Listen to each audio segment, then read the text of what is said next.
Presenting the PR Maven podcast, hosted by Nancy Marshall, the PR Maven, targeted at business leaders who want to merge the best techniques of traditional networking with the best new platforms and technologies to engage your target audience, build your network, and grow your brand and business. The podcast is sponsored by Marshall Communications, Maine-based, globally connected. As we get ready for another great episode, remember, you can always connect with Nancy and other listeners on the PR Maven Nation group page on Facebook. Now, here's your host, Nancy Marshall. Hello, PR Maven Nation. Welcome to the PR Maven podcast, episode 38, presented by Marshall Communications, creator of the Marshall Plan's 65-step strategic process. For those of you who are new to the show, I'm your host, Nancy Marshall, the PR Maven and CEO of Marshall Communications. I want to welcome you. And if you've been a loyal listener all along, I want to thank you from the bottom of my heart.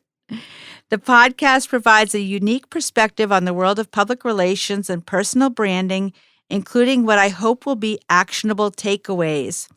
I want to emphasize the importance of enhancing traditional relationship building with today's new technology, and I believe you need a combination of both of them.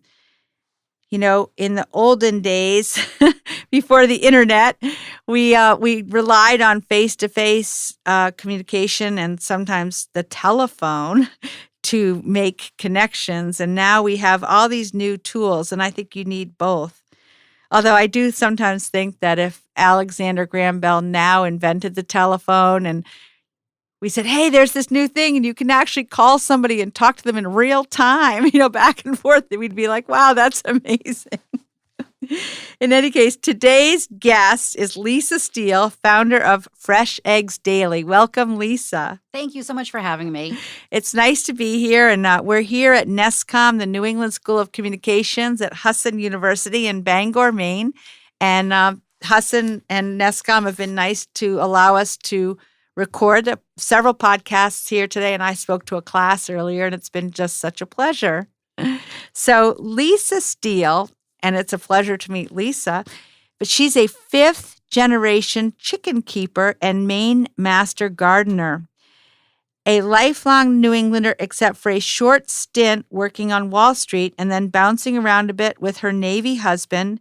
She's the founder of Fresh Eggs Daily, www.fresheggsdaily.com, the popular natural chicken keeping site, and author of several top-selling books. From her small farm in Maine, where she now lives with her retired naval officer husband, 2 dogs, and an indoor-outdoor barn cat, she raises a mixed flock of chickens and ducks. Sharing her advice inspires her readers with her all-natural, easy, fun, and accessible approach to raising a backyard flock naturally without using chemicals, integrating gardening and backyard chickens for a more productive flock and a more bountiful harvest, and cooking her Coop to chicken recipes using fresh eggs from her coop and fresh produce from the garden. Oh, it sounds so good to me right now. She has appeared on numerous local and national radio and television programs, including the Hallmark Home and Family Show, NPR, Bill Green's Maine, 207, and P. Allen Smith's Garden Home, and has been featured in various publications, including Country Living, Down East, Zest, and American Farmhouse Style magazines. And last summer, it made the front page of the Wall Street Journal, wow, as the go-to girl when it comes to backyard chicken keeping. That is impressive, Lisa. She's also authored 5 books. And she's the founder of Fresh Eggs Daily, which has nearly 500,000 monthly blog views, the Fresh Eggs Daily poultry product line, and a host of a new TV show, Welcome to My Farm, on News Center, Maine, Sundays at 11:30 a.m. You are one busy person. So to kick things off, Lisa, tell us about your career and how you got into it in the first place. It really happened by accident. I did not plan any of this. I was living in Virginia. My husband was in the Navy, so I didn't really have a career. It's hard when you're in just random places for a couple of years. And we had bought a place kind of out in the country, and I was bored and wanted to get goats. Everybody was like homesteading. It was like the big thing, 2009.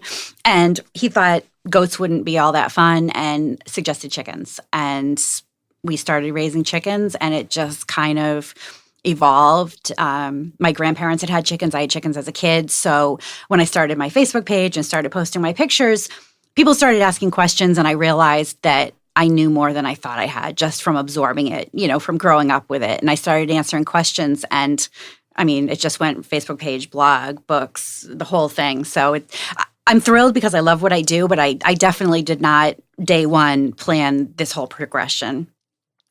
Well, if you had it to do over again, would you do anything differently? I don't think I would. I firmly believe that, well, number one, things happen for a reason. And number two, we all learn from our mistakes. It sounds so cliche, but I think you have to make mistakes in order to learn from them. And I think as long as you don't keep making the same mistakes over and over again, I think you kind of have to go the way that life takes you. I think you end up where you belong. I think you can try to fight it, but you're going to end up where you belong anyway in the long run. I think that's a really good philosophy, and especially in light of the recent college admissions scandal. I think students kind of end up where they belong at college too, and as long as they make the most of whatever school they're at, doesn't matter whether they're at an Ivy League or not. But anyway, that's a whole different other topic. story. We could have a whole podcast about that. Just kind of to finish that thought, I have a degree in accounting and business management, and most people I know are not actually doing what their degree was. So just because you get a degree in something doesn't mean that you're pigeonholed into that career for the rest of your life. No, I think what you've done has been extremely creative and ambitious too. I admire you for taking it to the level that you have. It's really remarkable. So, Lisa, can you give me an example of how PR and social media have helped to advance you personally, your organization, or a client? It's funny because I do write books, and I think often I don't even know how people sold books before social media. Like, how did people even know who had written what and what to buy? And it boggles my mind because, by far, most books I sell are through Amazon, and people know that they're there because of my social media.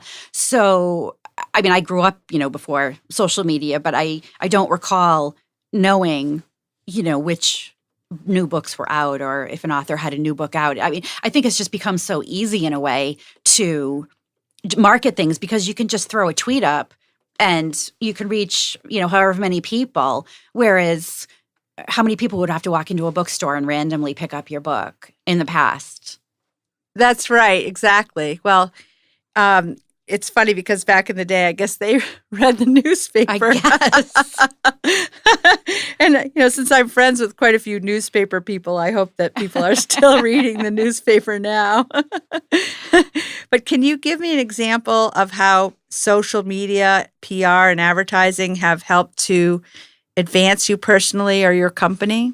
That pretty much is how I got where I am, is by first building a huge Facebook audience. I have almost 700,000 fans, and it was them and they, them interacting with me and telling their friends, and that's how I got the attention of the publisher for my first book. And I don't think, like I said, I don't even know how people wrote books before. Yeah.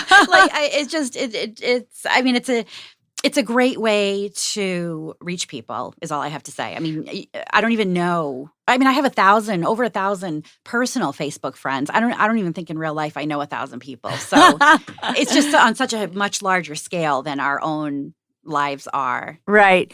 Well, I think one of the things that I love about your brand is you have really built a brand community. Mm-hmm. And one of my theories about branding is building a cult of raving fans, or a nation, or a tribe, or whatever you want to call it.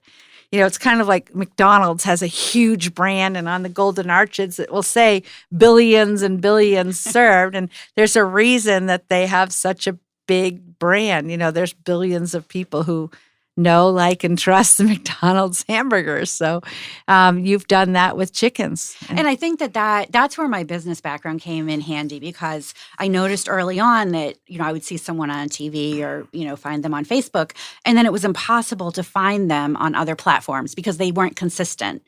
So they would be like Julie's Garden on Facebook, and then, Julie, the Garden Maven on Twitter, and then something else. And from the beginning, I've been Fresh Eggs Daily on all platforms, and I've had the same logo and the same look. And I think that consistency, so someone, is on Facebook and they follow me, and then they randomly go onto Twitter and they run across something, they know immediately it's me, and there's no question. And I think a lot of people don't understand branding and how important it is to be consistent like that. No, they don't. But I think obviously you have you have mastered that and built your personal brand around your company brand. So I admire you for that too. So what are some of the obstacles to success in your career, and how have you overcome them? So definitely the haters. I actually have a hate group that is devoted to me that's called Rotten Eggs Daily. And it's been for about 5 years now. And when I first found out about it, it's a competitor who, money gets involved in sponsors and women, and you start to get a little nastiness. So she set up this hate group. And at first, I would cry. My poor husband, because, men don't like drama and all that. And I was so upset, and it was really horrible to work through it. But P. Allen Smith, who people know from PBS and his gardening, I was on his show a few years ago, and I told him it was right when this was happening. And he said to me, first of all, you've made it when you have haters, because people don't bother hating someone who's not successful, number one. Number two, the worst thing that anyone wants is for people to be ambivalent about them. Like you said about McDonald's. People love McDonald's. A lot of people also hate McDonald's. People love Starbucks. People hate Starbucks. He said, in order to be successful, you have to have people who love you, and there are going to be those that hate you. And over the years, I've learned to just pity these people. Anyone who's dealing with bullies or haters or trolls, they are not happy people in their life. Happy people do not go around making other people feel inadequate or whatever. And pity really is what I feel for them now. And it honestly doesn't bother me anymore. And it's almost like a badge of honor that I actually have a hate group that devotes their life to just ripping apart anything I do or say or wear or look like or whatever.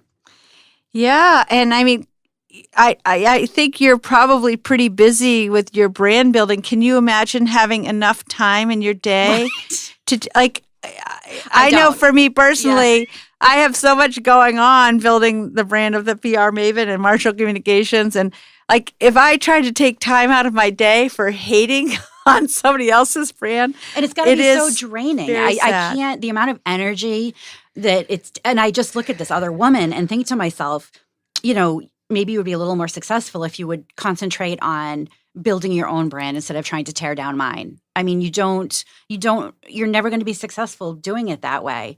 And then again, there's only like 800 members, and my husband said, you have 700,000 that love you. So 800 people don't like you. It's not really a big deal. But it was hard at first. It was really, really hard at first. Yeah. And I don't think that all those 700 don't like you. They're just enjoying the snarkiness. But anyway, exactly. Let's not give them even any more airtime. So I think we should talk about Fresh Eggs Daily, because I like fresh eggs daily. So we're going to just take a short break now and continue with more with Lisa. But now it's time for our book and Things to Do Today pad giveaway. So to win a copy of my book, PR Works, and a PR Maven Nation Things to Do pad, go to prmaven.com/giveaway.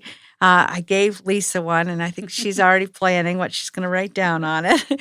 Some people write stuff down even after they've done it just to have the pleasure of checking. Oh, I do that. I do something and I write it on my to-do list and cross it off. Yeah, that's an OCD kind of thing. Hate to say it. So you could be our next winner, and we're going to be back in just a moment after we hear about the Marshall Plan. Hey, PR Maven Nation, Greg here from Marshall Communications. I want to talk about your marketing strategy. Some days, do you feel like you're a hamster running in a wheel? Perhaps you're running the same ad in the same publication because that's the way you've always done it. Or do you not know how many media impressions you got from that news story last month? Do you sometimes feel like you're doing a lot of work but not seeing the results?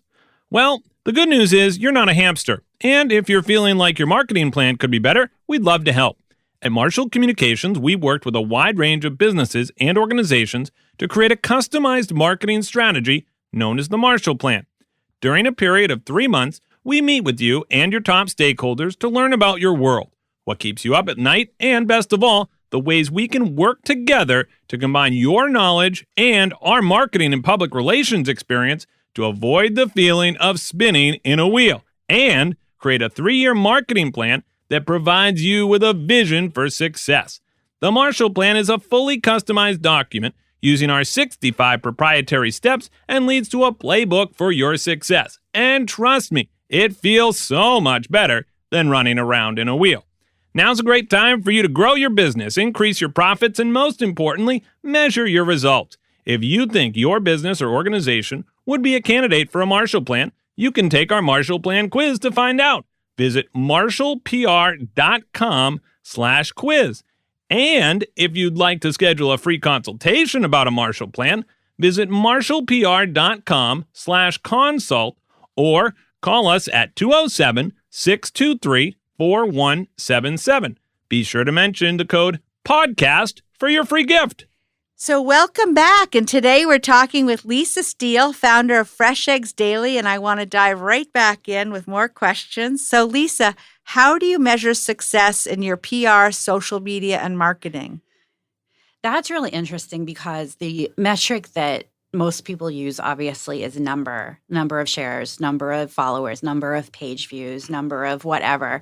But I mean, ultimately, what I'm doing, I'm supporting my family with what I'm doing. So if it's not resulting in sales, sales of my book or my products or something, then business-wise, then I'm not successful. If I have 1 million followers, but nobody's buying anything, then what am I doing? It's not a hobby. But on a more personal level, I think that success is when I do an event or, do a book signing and people show up and, they talk about how, their son loves his chickens and he loves my book. And you hear these personal stories that you're actually making a difference. And I mean, it's corny because it's chickens. So you're not curing cancer, but you're making a difference in people's lives. And they feel like they know me even before they meet me, which is, I don't know, just heartwarming. Yeah. Yeah. Mm-hmm. And you may not be curing cancer, but there may be people who are dealing with cancer or other hardships in their life. And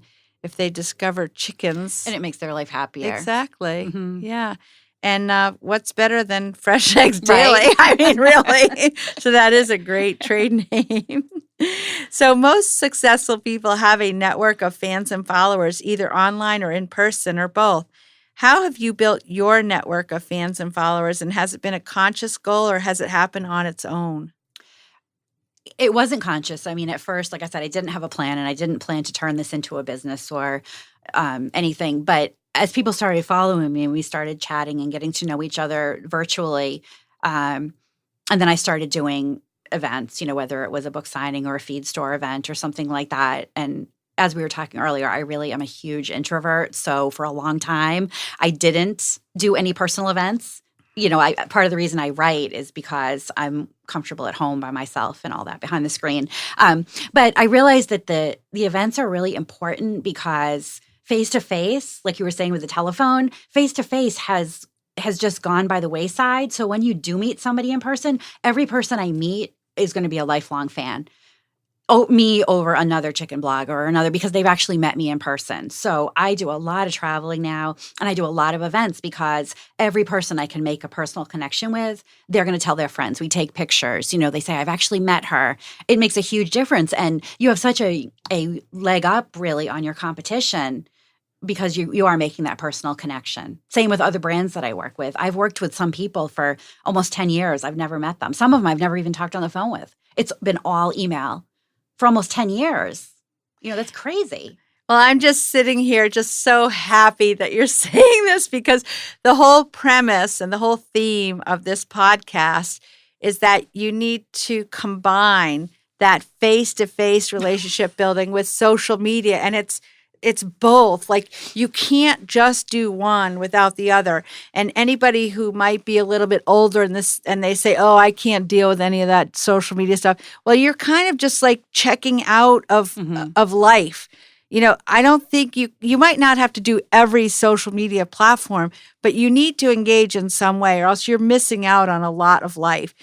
But you can't not do face-to-face either. And one thing that worries me is when kids think they have all these friends online, but if they haven't ever seen them, they aren't your friends until you've done something with them. So, and there actually are chemicals that are transmitted between two humans. That's one of the things that I like about sitting here face-to-face with you. It's so much better than if you had just called in and we hadn't actually met each other, because then we wouldn't have any of those happy hormones, oxytocin, serotonin. Those are hormones that actually transmit between two humans in the same space.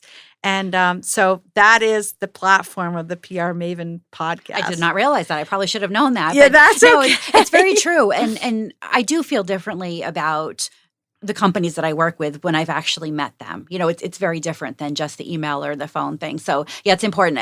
The platforms thing too. I know a lot of people who just, I don't like Instagram, so I'm not going to be on that, or I don't like Twitter. If you're a business, you need to at least have a presence on all of them. As soon as a new platform starts up, like that MeWe, I don't know, I immediately go and grab my name, because the last thing I want is for someone else to grab it. I might never do anything on that platform, but I want to be there, because if Facebook goes under and MeWe is the next best thing, I need to be there. I don't do a lot on Twitter, but I'm there. I have followers. I post things occasionally. Like, I focus mostly on Instagram now, even though I have a huge Facebook following. But Facebook is just kind of, it's like breathing fumes right now. And everybody is all about Instagram. So that's where I'm focusing my time. Yeah. Well, you're very smart, and that's good advice about MeWe and other new platforms.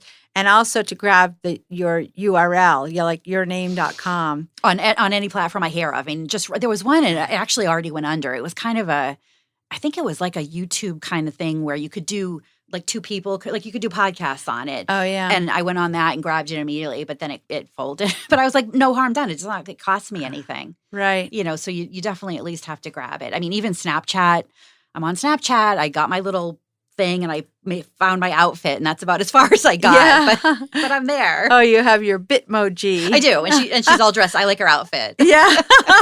Well, I have my Bitmoji like right here in the studio with us. So, is in your line of work, is there a resource such as a book, a website, an app that you have found helpful, and why?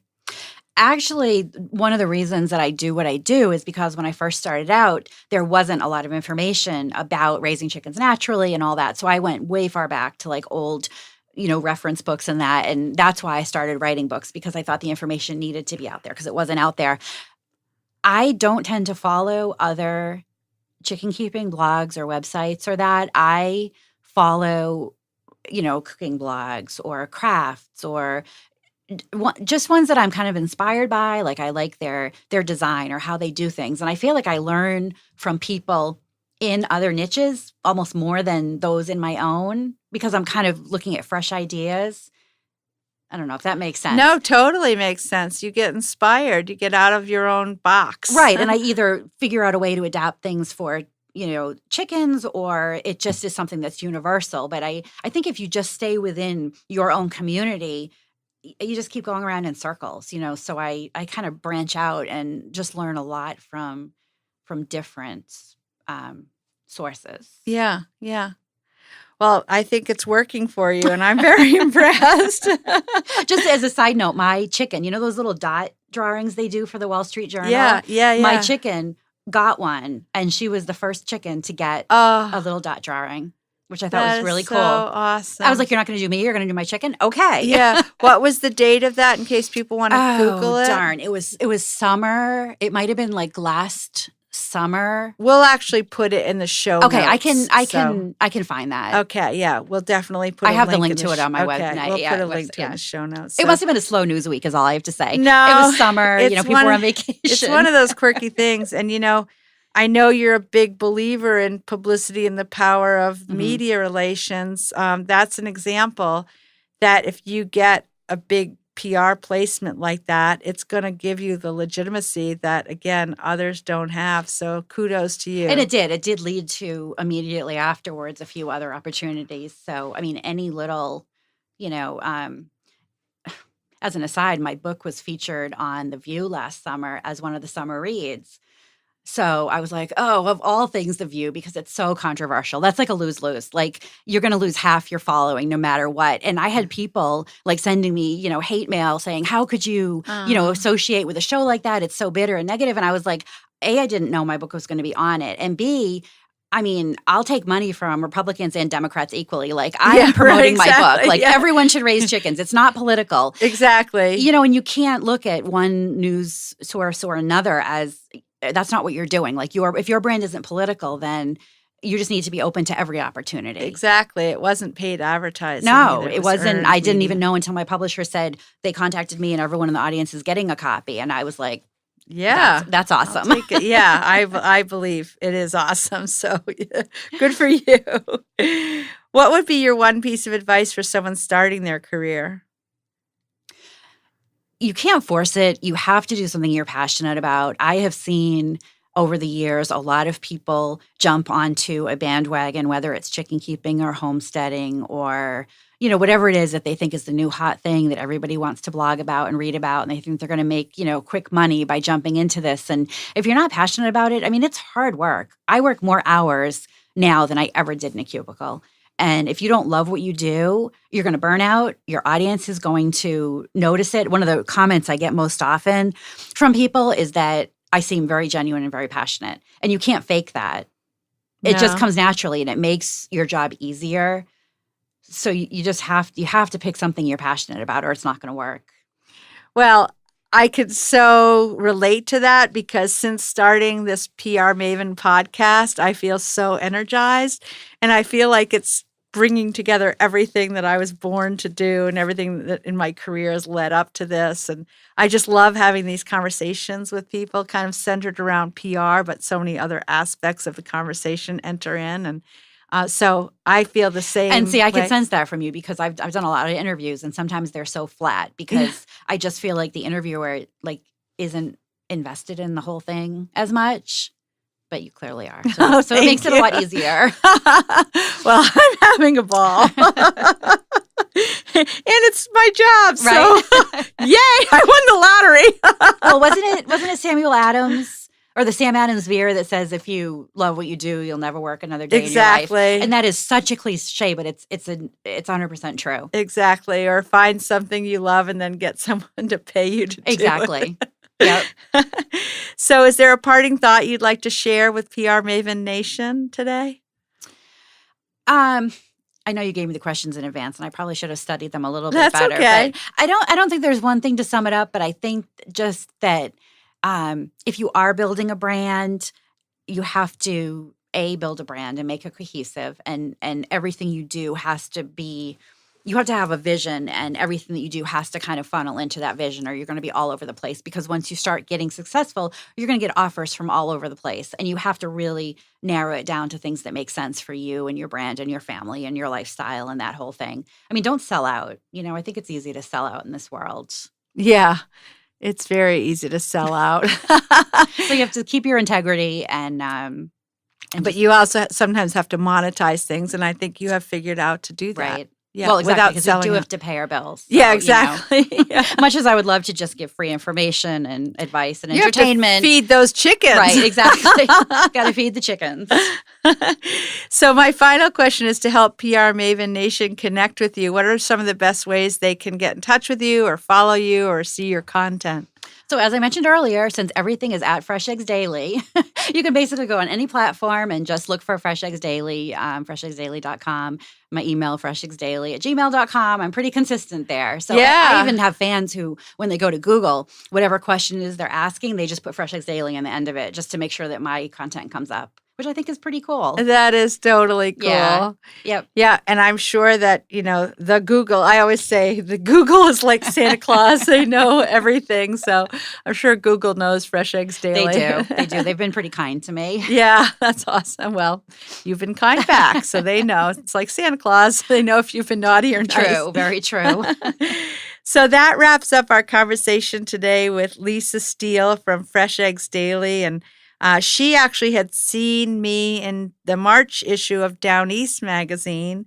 And there was an article about me with a description of the PR Maven podcast. And I'm so glad Lisa reached out because I didn't know her before, but I like knowing all the notable people, especially in my home state of Maine. So thanks for joining me today, Lisa. And I want to thank everybody from PR Maven Nation for listening in. And if anyone in PR Maven Nation wants to give me any feedback or suggest a guest, please email me at nancy@prmaven.com. And I do read every single email that I receive.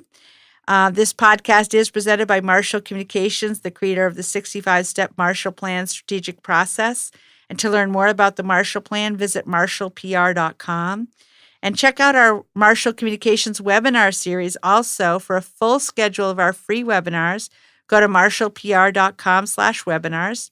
And I want to thank you again for tuning in to the PR Maven podcast. And please subscribe to the podcast at prmaven.com/podcast or on your favorite podcast player. And I'd like to ask you, please, to rate and review and share, because that's really what keeps us going at the podcast. And I want to also thank Husson University and the New England School of Communications for hosting me today. It's been just such a pleasure to be here in this very advanced technological facility with very nice people. So that's part of the premise of the podcast, is to combine old-fashioned relationships with all the new technology available. So have a great week, PR Maven Nation. Thank you for listening to this episode of the PR Maven podcast. For show notes, links, and guest contact information, visit prmaven.com. If you'd like to connect with Nancy and the rest of PR Maven Nation, be sure to find our group on Facebook. We encourage you to subscribe to the podcast and share our content to bring on great guests with more information. Plus, you can also connect with your target audience, build your network, and build your brand.